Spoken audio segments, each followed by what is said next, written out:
तो यकम मुहर्रमुल हराम आ रहा है, मैं आप सबसे गुजारिश करूँगा कि अपने घरों में अपने बच्चों को बताएं कि ये उम्र है, ये उमर फारूक, अपने बच्चों को बताएं ये हमारे बड़े थे, इनके ये कारनामे थे। हमारे बच्चे को पता होना चाहिए कि आधी दुनिया पर अगर किसी ने ईंटों के ऊपर ईंट को अपना तकिया बनाकर और अरब के तपते सहरा की उस मिट्टी को अपना बिस्तर बनाकर पूरी दुनिया की में से आधी दुनिया पर अगर किसी ने इस्लाम का झंडा लहराया है तो वो उमर फारूक की ज़ात गिरामी।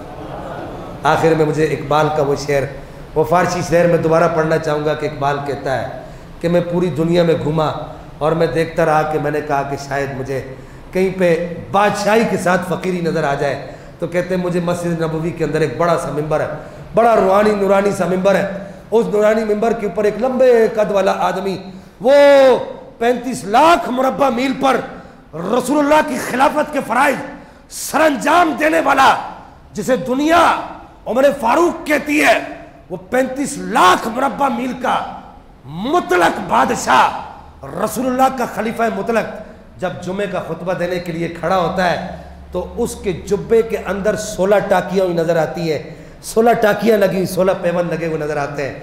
तो मैंने ये नतीजा निकाल लिया कि इकबाल, अगर तुझे बादशाही और फ़कीरी कहीं नज़र आएगी तो वो उमर फारूक की ज़ात के अंदर नजर आएगी। इकबाल ने आगे नतीजे भी निकाले, तो मैं सिर्फ वो अब उन नतीजों की तरफ नहीं जाता, सिर्फ उसमें से एक बात अर्ज करता हूँ। तो इकबाल कहते, जानते हो उमर को ये अदा कहाँ से आई?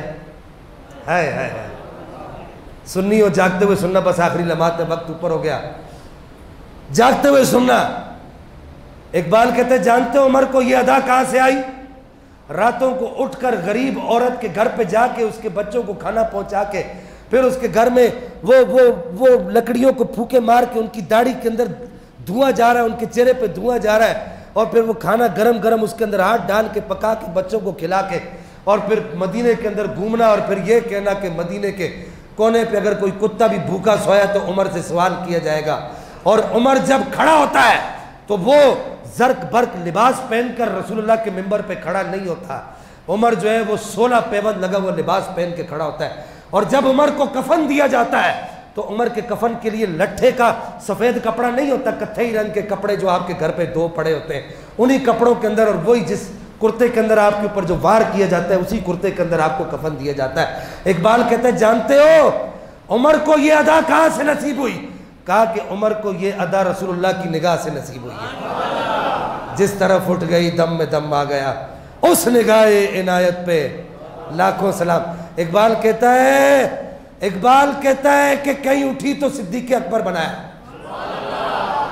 कहीं उठी तो फारूक आजम बनाया, और कहीं उठी तो उस्मान गनी बनाया, और किसी पर उठी तो हैदर कर्रार बना दिया। कहा कि जानते हो इन सब के पीछे जो ताकत थी ना, वो इनकी अपनी नहीं थी, वो निगाह मुस्तफ़ा की ताकत थी। वाखिर दावाना अल्हम्दुलिल्लाह रब्बिल आलमीन।